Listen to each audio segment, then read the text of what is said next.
Halo Sahabat Mistar, berikut Top 5 hadir menemani Anda. Sejumlah informasi kami hadirkan dari daerah hingga mancanegara. Dampak ekonomi kian dirasakan masyarakat Kota Pematang Siantar akibat PPKM level 4. Harus unjuk rasa para UMKM yang berdampak langsung tak mampu lagi dibendung. PPKM level 4 yang diterapkan di Kota Pematang Siantar kini menuai banyak persoalan. Sejumlah bendera putih tanda menyerah sudah dikibarkan menyusul aksi unjuk rasa yang telah dilakukan dalam sepekan terakhir. Hingga akhirnya unjuk rasa yang nyaris rusuh pun terjadi di depan kantor wali kota. Tidak saja dikarenakan penegakan PPKM level 4 dengan berbagai penyekatan serta larangan kerumunan yang tidak siap diterima masyarakat, tetapi juga dikarenakan kesenjangan yang diterapkan, di mana penyekatan hanya dilakukan di beberapa tempat, termasuk penyekatan di wilayah Pasar Horas dilakukan, sementara di Pasar Parluasan masih dilonggarkan. Protes yang dilakukan masyarakat khususnya bagi pelaku usaha kecil sekaligus dikarenakan kondisi ekonomi yang kian terpuruk, sementara bantuan akibat dampak PPKM tak kunjung diberikan. Alhasil gelombang unjuk rasa kian meluas, tuntutan pun kian memanas, bahkan luapan emosi pengunjuk rasa nyaris tidak terkendali. Aksi buka baju seorang ibu melampiaskan kekecewaan yang tidak terbendung menjadi warna yang memilukan. Seragam dinas anggota DPRD Sumut jadi sorotan. Anggaran sebesar 1,1 miliar di tengah pandemi menjadi catatan buram di tengah ekonomi masyarakat yang terpuruk. Pandemi COVID-19 yang memaksa masyarakat hidup dengan kondisi memprihatinkan tampaknya tidak turut pula membawa rasa prihatin bagi anggota DPRD Sumatera Utara. Hal ini dikaitkan dengan anggaran untuk kebutuhan baju dinas para anggota dewan dengan angka yang fantastis.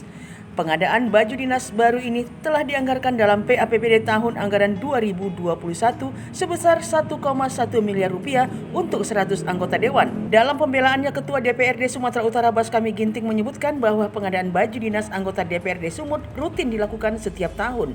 Adapun rincian pengadaan yakni pakaian dinas harian, pakaian sipil harian, pakaian sipil resmi. Baju dinas ini diperuntukkan saat paripurna serta kegiatan lain. Menurut Baskami, besaran anggaran pengadaan baju dinas bagi wakil rakyat Sumut tak jauh berbeda dengan tahun sebelumnya. Artinya, setiap tahun anggota DPRD Sumatera Utara mendapatkan pakaian dinas.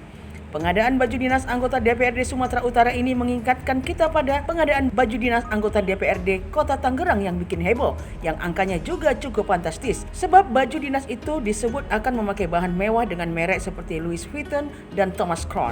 Sejumlah jalan di Kabupaten Simalungun mengalami rusak parah, tidak terkecuali jalan yang menjadi wewenang provinsi. Unjuk rasa masyarakat tak dapat dihindari mengingat kondisi yang terlalu lama dirasakan.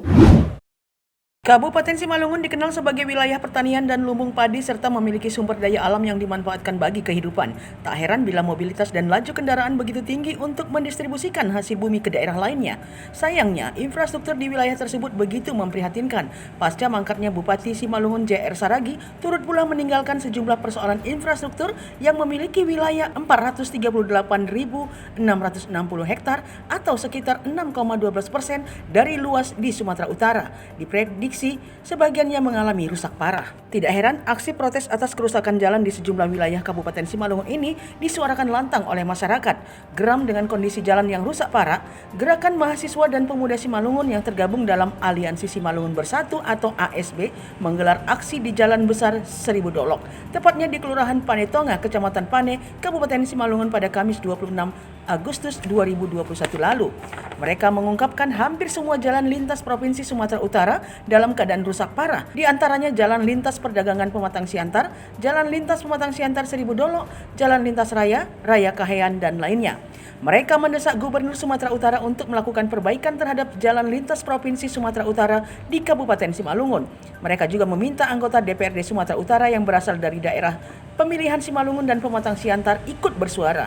Selain itu mendesak Menteri BUMN, jajaran Direksi PTPN 4 khususnya unit Marjandi untuk segera melakukan konversi tanaman sawit menjadi tanaman yang mendukung upaya pelestarian lingkungan hidup karena mereka berkontribusi memperparah rusaknya akses jalan. Tidak tahu apakah perbaikan jalan provinsi di Kabupaten Simalungun akan terrealisasi karena menurut anggota DPRD Sumatera Utara yang membidangi infrastruktur Roni, saat Saat ini anggaran yang dimiliki Dinas Bina Marga pemerintah Provinsi Sumatera Utara sangat terbatas, bahkan terlihat menurun dari tahun ke tahun sehingga berpengaruh terhadap perbaikan infrastruktur jalan. Hal tersebut diakibatkan dampak pandemi COVID-19.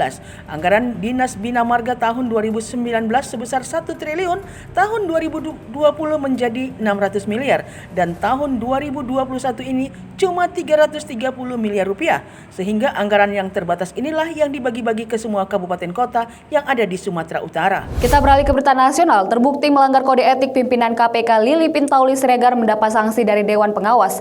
Namun sanksi berupa pemotongan gaji itu mendapat kritik keras karena dianggap terlalu ringan. Dewan Pengawas KPK memutuskan Wakil Ketua KPK Lili Pintauli Siregar bersalah dalam sidang etik pada perkara Wali Kota Tanjung Balai. Dewan Pengawas memberikan sanksi berupa pemotongan gaji pokok sebesar 40% selama 12 bulan. Ketua Dewan Pengawas KPK Tumpang Hatorangan mengatakan Lili melanggar dua hal, yakni penyalahgunaan pengaruh untuk kepentingan pribadi dan berhubungan dengan seseorang yang sedang diperiksa perkara oleh KPK. Lili dilaporkan pegawai karena diduga berkomunikasi dengan Wali Kota Tanjung Balai nonaktif M. Syarial. Ketika itu KPK diduga sedang menyelidiki kasus jual beli jabatan yang menyeret Syarial. Belakangan KPK telah menetapkan Syarial dan Sekretaris Daerah Kota Tanjung Balai Yusmada menjadi tersangka kasus jual beli jabatan. Namun keputusan Dewan Pengawas KPK ini menuai banyak kritik dari para penggiat anti korupsi. Sanksi yang sangat lembek. Putusan tersebut terlalu ringan dan tidak menimbulkan efek jera. Teranyar, mantan Direktur Pembina Jaringan Kerja Antar Komisi dan Instansi KPK, Sujanarko, berencana membawa kasus pelanggaran kode etik berat Wakil Ketua KPK ini, Lili Pintauli, ke jalur pidana. Kita beralih ke berita internasional. Bencana kelaparan terjadi di Haiti. Gempa bumi dengan kekuatan 7,2 skala Richter atau SR yang mengguncang Haiti Agustus lalu menyisakan kisah sedih. Jumlah korban tewas mencapai 2.207 orang, 12.268 orang terluka, dan 344 orang masih dinyatakan hilang. Sedangkan rumah yang hancur akibat gempa berjumlah 53.000 unit. Saat ini para korban lebih khawatir pada ancaman kelaparan karena sulitnya mendapatkan kebutuhan anak-anak korban gempa. Badan Anak-anak PBB UNICEF melaporkan lebih dari 500.000 anak di Haiti terdampak gempa. Dengan sedikit makan dan air, banyak anak kecil menderita kelaparan, demam, dan infeksi.